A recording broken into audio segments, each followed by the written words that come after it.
Salam alaikum Azulfillaoun, bonjour. Des noms sortis de nulle part et qui sont devenus des têtes d'affiche. De nouveaux riches dont les fortunes se chiffrent en milliards de dollars. Fortunes nées dans les plis du régime, dans ces cavernes d'Ali Baba, où les appuis des barons du régime peuvent propulser de petits malins au rang très largement usurpé de grands capitaines d'industrie. Usurpé parce que l'industrie en Algérie, c'est tout ce qu'on veut, sauf de la création de richesses. Juste de la transformation de matières premières importées ou de produits semi-finis importés avec des équipements importés. Dans le meilleur des cas. La combine consiste à avoir des appuis pour pouvoir transformer ces dinars en devises, pour importer ce qui doit être transformé ou assemblé et veiller à laisser une partie des devises dans ses comptes et dans ceux de ses protecteurs dans les banques occidentales. Élémentaire, mon cher Hamdoun. Et ainsi, au cours de ces 3 mandats bouteflikiens, des miracles sont sortis du mirage. Une transformation en profondeur d'un régime qui ne recrutait jusque-là que dans les mêmes marécages politico-militaro-révolutionnaires Taïwan. C'est opéré en douceur, sans faire de vagues. C'est à peine si on voyait surnager à la surface du marigot les gros yeux globuleux des crocodiles qui évoluaient désormais dans ces eaux troubles. Le plus extraordinaire est qu'une telle mue, tout à fait ahurissante, est restée quasiment inaperçue. La plupart des ex-grands décideurs militaires, presque tous des DAF, a été zappé, neutralisé, remercié par celui-là même que ses propres barons galonnés ont eux-mêmes ramené. Puis, plus de 200 généraux ont été nommés et des milliers d'officiers supérieurs pour noyer dans la masse les anciens mâles dominants. Le premier cercle, qui n'était hanté que par quelques généraux, s'est étoffé en plusieurs dizaines de généraux de haut rang, en plus des frères Bouteflika. Des milliers de milliardaires sont sortis de la Chéchia. Le clan Bouteflika devient le principal maître des lieux. Le régime devient une entreprise familiale avec un socle très solide constitué de centaines de généraux-majors. De centaines, j'exagère, de dizaines de généraux-majors. Les fortunes engrangées par le clan, par ses clientèles, dépassent l'entendement. Le vrai patron du pays, bien avant l'AVC du président, le désormais incontournable Saïd Bouteflika, avait pris le contrôle de la situation dès le début du 2e mandat de son frère. Lorsque le 2e AVC survint, qui faillit gâcher les grandes manœuvres, Saïd et le bloc de généraux qu'il contrôle ont pu réaliser la plus grosse opération d'esbrouf politique du siècle. Faire rempiler un 4e mandat un homme qui n'était déjà qu'une vitrine, bien avant qu'il soit terrassé par son 2e AVC. Aussi hallucinant que cela puisse sembler, un homme qui ne savait même pas qu'il était lui-même candidat, incapable de prononcer un discours de 3 minutes, incapable de coordonner 2 idées, qui est régulièrement plongé dans des comas artificiels pour le faire durer, cet homme-là a été élu avec un chiffre de Corée du Nord, sans que cela soulève la plus petite récrimination populaire. Puis, toujours dans une totale indifférence de l'opinion publique, qui n'était plus étonnée de rien, et encore moins choquée, l'organisation la plus redoutable du régime, celle qui détenait la réalité du pouvoir, le fameux DRS, fut quasiment démantelée, dispersée aux 4 vents, vidée de toutes ses terrifiantes prérogatives. J'ai voulu évoquer ces grands bouleversements qui n'ont pas été appréhendés à leur véritable mesure par une presse qui ne sait plus où elle en est, ni jusqu'où elle peut aller. J'ai voulu les évoquer pour retirer le voile sur la sombre scène où se déroule une tragédie qui ne pourra finir que très mal, forcément. C'est dans ce climat délétère, dans ce contexte, dans ces extraordinaires circonstances, qu'un homme, Saïd Bouteflika, qui ne peut plus, ou qui ne veut plus, ou qui ne veut pas rester invisible, est-il en train de parachever la mue du régime dont il a pris les rênes? Après avoir domestiqué jusqu'à des partis politiques qui refusaient la facilité de la mangeoire, comme ils disaient eux-mêmes, après être devenu le capo di tutti capi de tout ce qui pèse d'une quelconque importance au cœur du pouvoir, il lui reste quelques chantiers, dont celui du réaménagement du patronat algérien, le FCE, un partenaire qui pèsera très lourd pour la suite des événements. Une organisation majoritairement composée de clients, de parents, voire même de prête-noms de barons du régime, qui dispose d'un formidable butin et d'une vraie capacité de mobilisation, à l'exemple, à l'instar d'Ali Haddad. Ali Haddad, seul candidat à la présidence de ce même FCE, et néanmoins président du prestigieux USMA. C'est dire que le moment ne va pas tarder pour que les nouveaux milliardaires algériens, milliardaires en dollars comme je l'ai déjà dit, soient appelés à jouer un rôle ou un autre dans la suite des événements. Le fait que Ali Haddad soit le seul candidat à cette élection, lui qui est connu pour être très proche de Saïd Bouteflika, sonne un peu comme une injonction. Parce que si le FCE est, comme je l'ai dit, majoritairement composé de clients du régime, il n'en existe pas moins en son sein des patrons indépendants, mais qui savent que l'avenir de leurs entreprises peut dépendre d'un simple coup de téléphone. L'élection du FCE, jusque-là presque insignifiante, a subitement pris une importance qui laisse entrevoir des perspectives très particulières. L'avènement des oligarques n'est plus une simple vue de l'esprit. La seule grande énigme de cette très complexe partition est d'où le chef d'orchestre tire-t-il son formidable talent, si on peut dire, et pourquoi il continue à vouloir rester derrière le rideau. Aujourd'hui, l'expression Ali Haddad, candidat à la présidence du FCE, on va consolider le partenariat international. Le soir d'Algérie, première sortie électorale de Ali Haddad pour la présidence de l'organisation patronale, le FCE est arrivé à l'explosion. Et enfin à Al-Watan, candidat unique à la présidence du FCE, Ali Haddad en campagne à Oran. Avec nous aujourd'hui pour en parler, Faisal Mattawi, journaliste, et Mourad Chikou, membre fondateur du SNAPAP. Faisal Mattawi, merci d'être avec nous encore une fois. Merci à vous, bonsoir. Merci. Alors Faisal, que vous inspire cette candidature unique de M. Ali Haddad à la tête du FCE, à la présidence du FCE? Vous savez, le terme unique fait mal à l'oreille. Nous sommes presque en 2015 et en Algérie, on est toujours à l'ère des candidats uniques. Et dans quelle sphère? La sphère économique, là où il y a théoriquement, beaucoup de candidats qui peuvent se présenter donc pour ce poste du forum des chefs d'entreprise. Je ne sais pas, est-ce que les autres chefs d'entreprise ne sont pas intéressés par la gestion du FCE?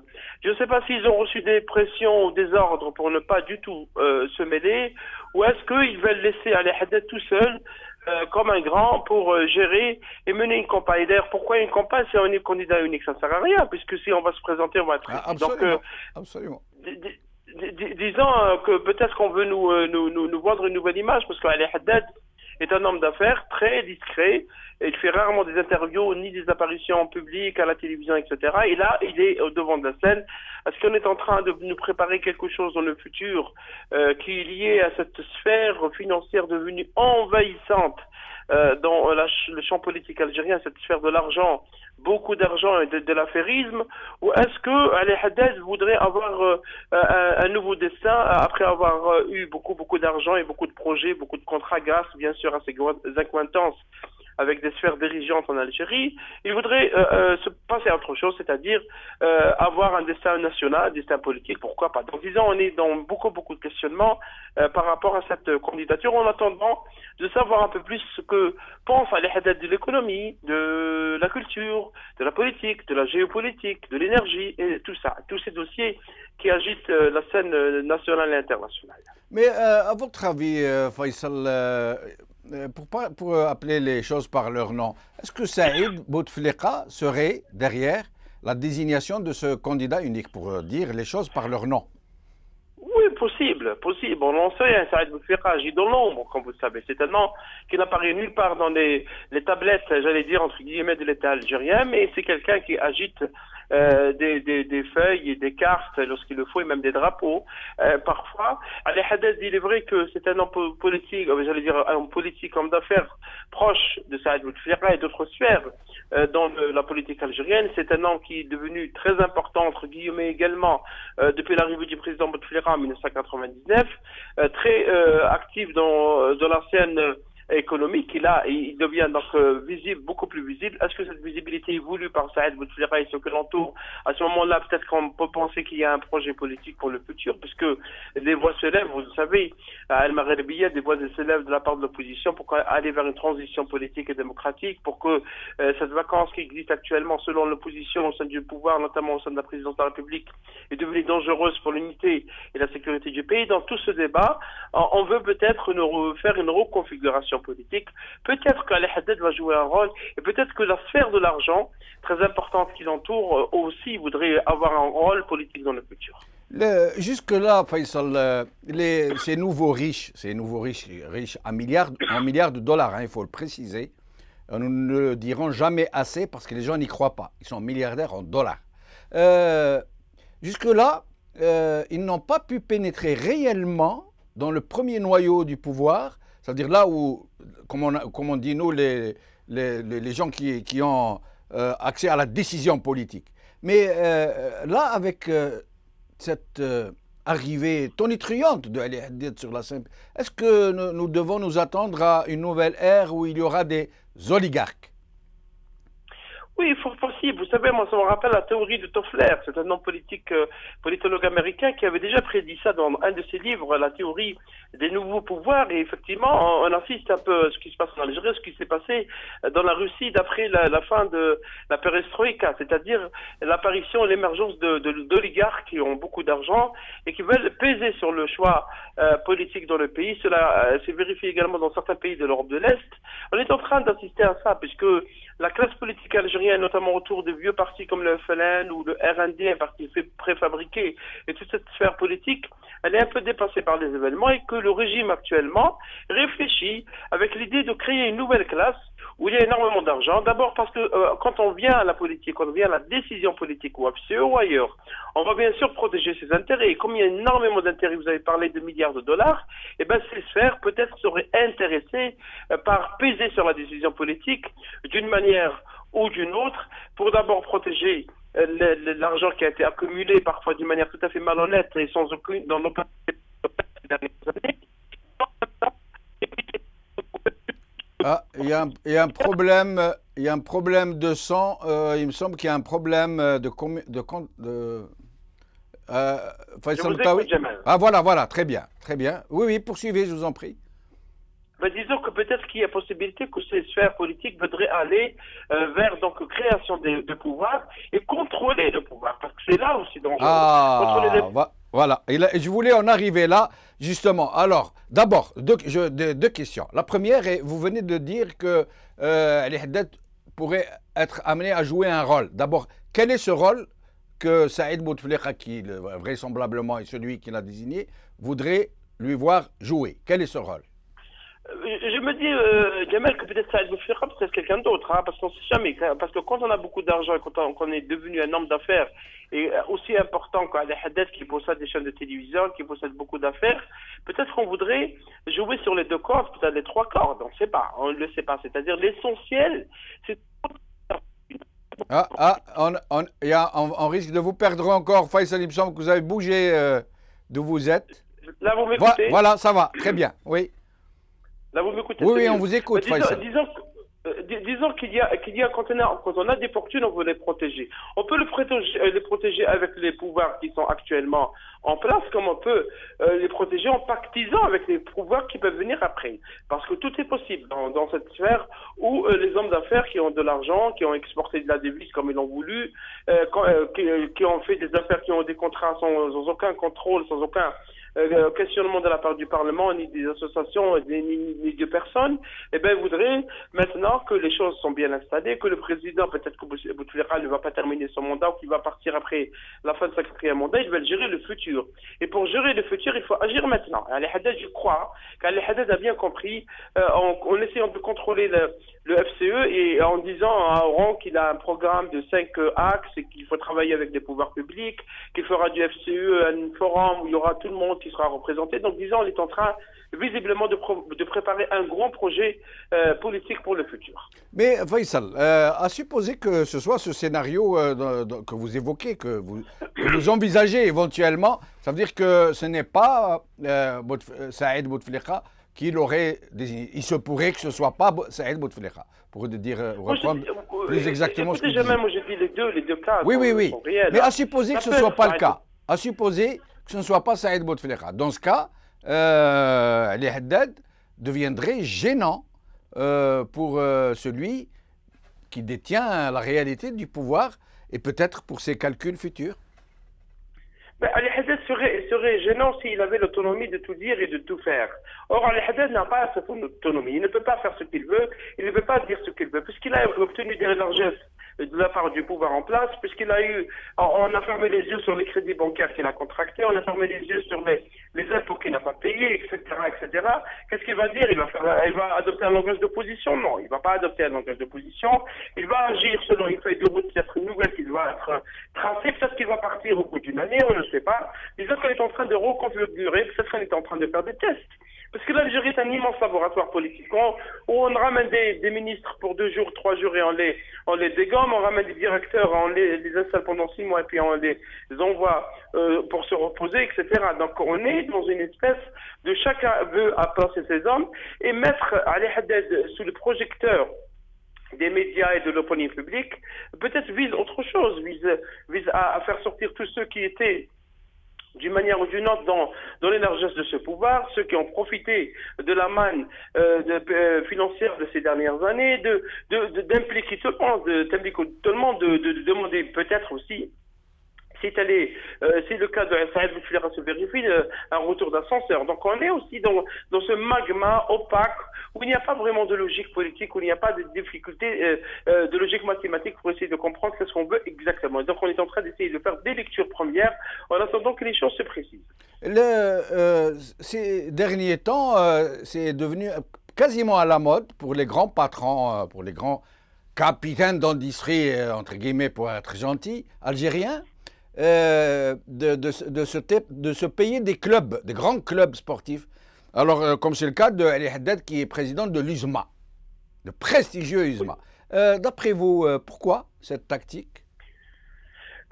C'est une tactique parce que le football est un sport populaire et on veut que le football reste le sport dominant en Algérie puisqu'on a négligé tous les autres sports en Algérie, vous le savez. Oui. Disons que c'est une manière aussi de regarder un œil ou disons sur la sphère populaire parce qu'on veut être populaire également parce qu'on sait que les hommes d'affaires qui gagnent d'une manière tout à fait malhonnête leur vie, ce n'est pas le cas de tout le monde bien entendu, on ne peut jamais généraliser, voudraient bien avoir une belle réputation auprès de la jeunesse, auprès des jeunes, auprès de la population qui suit un peu le football, qui est intéressée par le football, mais également le football, c'est également une immense machine d'argent. Je me pose la question s'il n'y a pas aussi de blanchiment d'argent, parce qu'à ce moment-là, il faudrait qu'on nous fasse des enquêtes. Vous savez, vous avez des joueurs de football en Algérie qui sont payés peut-être 100 fois mieux et plus qu'un professeur d'université ou qu'un médecin dans un grand hôpital. Il faudrait qu'on nous dise comment cet argent fonctionne dans ces clubs, comment cet argent entre. Est-ce qu'il y a une comptabilité analytique? Est-ce qu'il y a une comptabilité tout court dans ces clubs?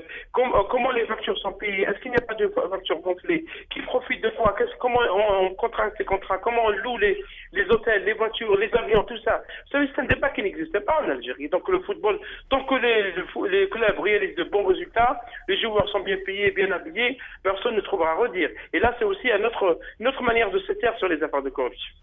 Mais en plus de ce sombre aspect financier des clubs de football, en effet, tout le monde en parle, tout le monde sait que c'est vraiment un marigot d'affaires louches.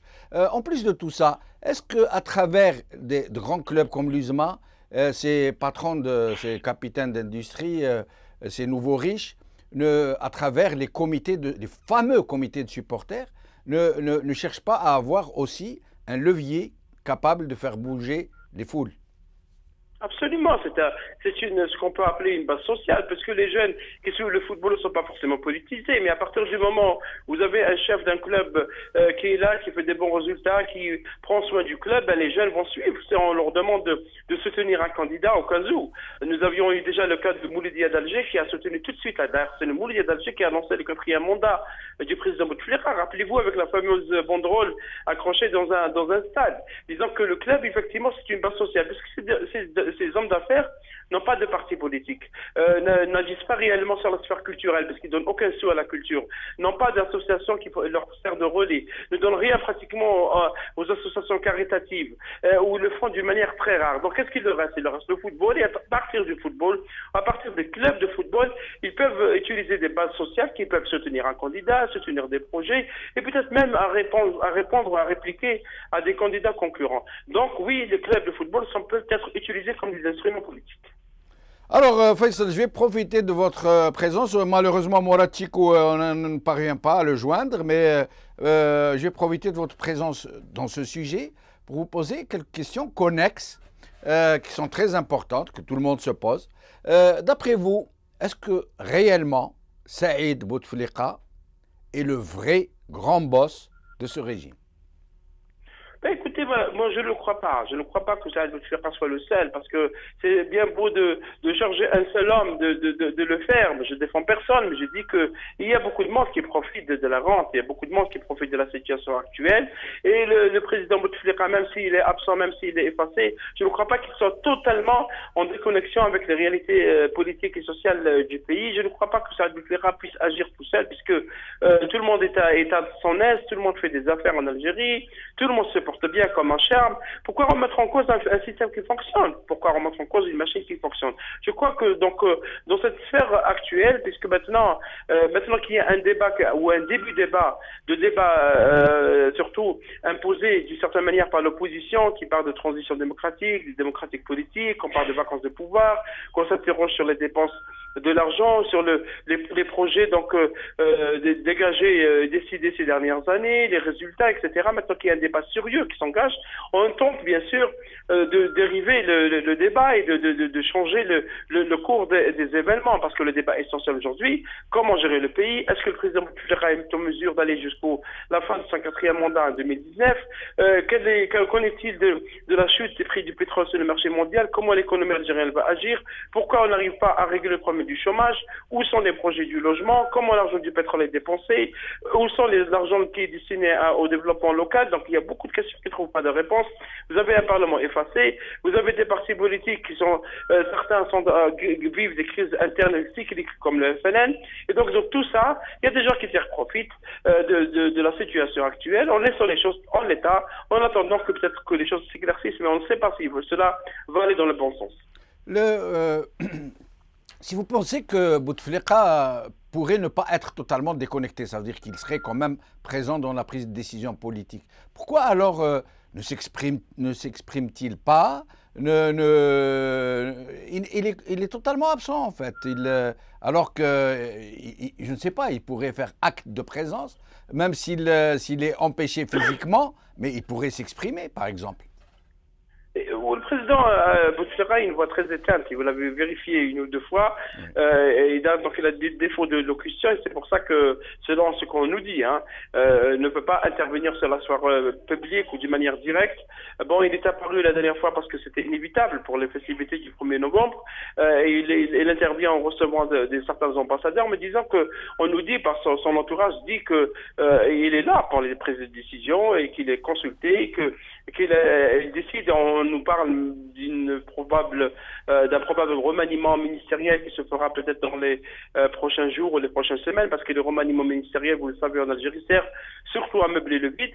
Maintenant, la grande question qui se pose par rapport à Bouteflika, par rapport à son projet stratégique, c'est celui de la révision de la Constitution. Rappelez-vous qu'Ahmed Yahya, qui curieusement, lui, a complètement disparu de la scène, disait déjà à la fin du Ramadan, en juillet dernier, que le président va être destinataire de la copie du projet de révision constitutionnelle et que le président va se prononcer début septembre. On est déjà presque au début novembre, il n'en est rien. Donc, La question, quel est le projet politique du président Bouteflika? Est-ce qu'on va rester comme ça en traînant les pattes et en parlant parfois en créant des fausses polémiques? Parce que maintenant, le pouvoir en place est tenté par créer des fausses polémiques pour détourner l'attention sur les questions que j'ai évoquées tout à l'heure, les questions essentielles qui se posent à l'économie, à la sécurité, à la géostratégie, à la sécurité sous-régionale, en créant des fausses polémiques. Et est-ce que le président Bouteflika va prendre les grandes décisions qu'on attendait de lui il y a quelques années, mais disons, là on est toujours avec les grandes questions. Moi, personnellement, je ne pense pas comme vous, Faisal. Moi, je crois que Bouteflika est totalement déconnecté, qui n'a plus aucune capacité, faculté mentale, cognitive de pouvoir être là, quoi, politiquement. Il est plus qu'empêché, il est complètement zappé et complètement déconnecté. Mais sinon, une dernière question, puisque nous arrivons à la fin de cette émission. Alors, selon vous, le score avec lequel Ali Haddad sera élu très certainement. Votre pronostic? J'allais dire un score soviétique. Ça serait 99,99%, le 0,1%, celui qui était absent ce jour-là. Mais disons, le FCE aussi devrait se poser des questions sur son fonctionnement, sur le fonctionnement démocratique en son sein, sur le FCE, vous savez, il n'a pas le droit de faire de la politique, selon ses statuts, parce que c'est une association, et la loi sur les associations, qui est une très mauvaise loi, empêche le FCE et toute association de faire de la politique. Ça, c'est une question. Une autre question, c'est que le patronat, les chefs d'entreprise devraient aussi croire au pluralisme et créer plusieurs associations pour qu'il n'y ait pas de monopole, de décision, pour que les patrons ne doivent pas avoir une seule voix, mais avoir plusieurs voix, parce que c'est ça la démocratie aussi. Mais Faisal, vous savez très bien que si le moindre patron bouge une oreille, il suffit d'un coup de fil pour démanteler son entreprise. Vous le savez. Oui, mais Jamal, il faut avoir aussi du courage, parce que il y a aussi dans la vie le courage. Il faut avoir le courage de ses positions. Il faut, quand on est un homme d'affaires, quand on est bien installé, quand on paye les impôts, quand on n'a rien à craindre, normalement, on peut avancer et avoir des positions politiques, parce qu'il n'est pas interdit en Algérie, malgré tout, d'avoir des positions politiques lorsqu'on est un homme d'affaires. Donc la balle est dans le camp aussi de ces hommes d'affaires qui refusent d'avoir une certaine autonomie, de sortir à l'air libre, tout simplement. Faisal Moutaoui, merci infiniment, en espérant vous retrouver bientôt.